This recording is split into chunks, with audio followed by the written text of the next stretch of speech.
Hey everybody, it's Jon Kowanetz from Pathways Coaching and Consulting, and I just wanted to make another video for you, a follow-up video to my last one about my upcoming class called Cast Off the Crutches, being held at the Knowledgefest event this weekend in Nashville. It's a two-part thing. The first part takes place at 8 a.m. on Saturday morning in room 103A. Second part takes place Sunday morning at 10:30 in the same room, 103A.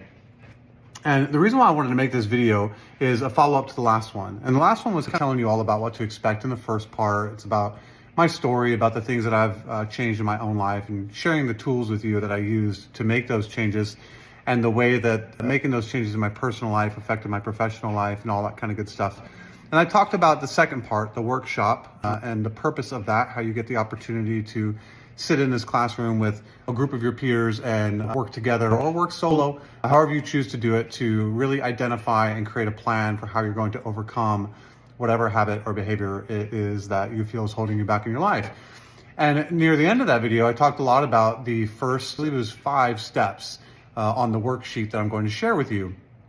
And now I want to talk a little bit more about what comes after that. So when you come to the workshop part of the class, part 2 on Sunday morning at 10:30, you get a copy of my book and you get a copy of a worksheet that you can use as a way to identify what the habit or behavior is that you want to change, and then create a game plan for actually making that change that you can implement right away, follow through when you get home. So you have something that you can walk away from this event with. It's not just good ideas and things to hype you up in the moment.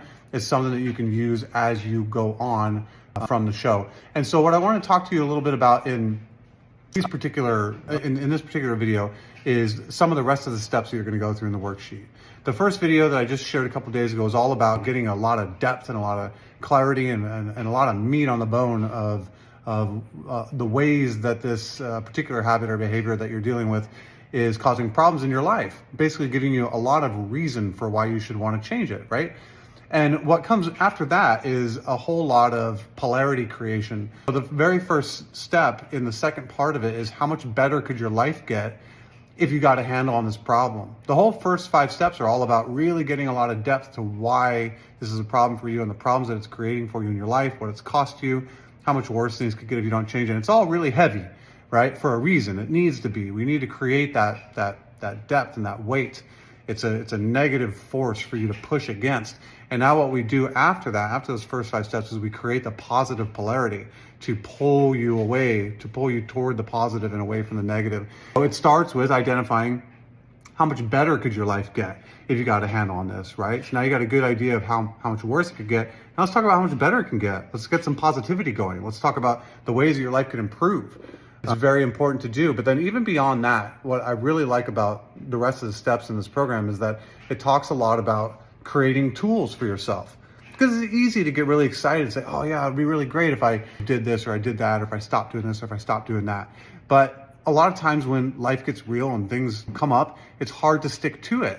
And so some of the tools that I share in this worksheet, in this program, are meant to help you to overcome those challenges in the moment that you're faced with them, with plans that you've made now. So you're planning in the future for what may come down the road, so that you have a plan for how you're going to deal with it. So it's things like creating a support team, having people around you that support you and care about you and want what's best for you and are able to help you through all of this. They got their own head on straight, right? Maybe they've overcome their own things and they understand what it's like to make some changes to habits and behaviors. And they can be there for you. They can help you. You can be honest with them. You can tell them that this is what I'm doing and this is why, and they'll have compassion for you and they'll be there for you if you need them.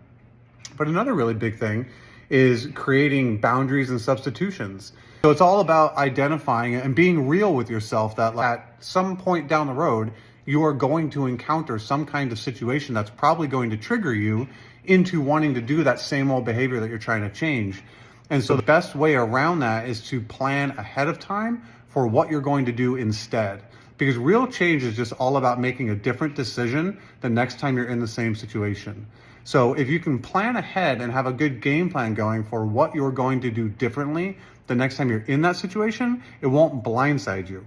So you create these boundaries and these substitutions. It's like there's some things that you're just simply not going to do. It's a boundary. You can't go there. It's not going to happen. You're not going to spend time with that person. You're not going to open that app, whatever the thing is. You're not going to buy that food at the store, whatever the thing is. Those are hard boundaries. You just simply can't do it.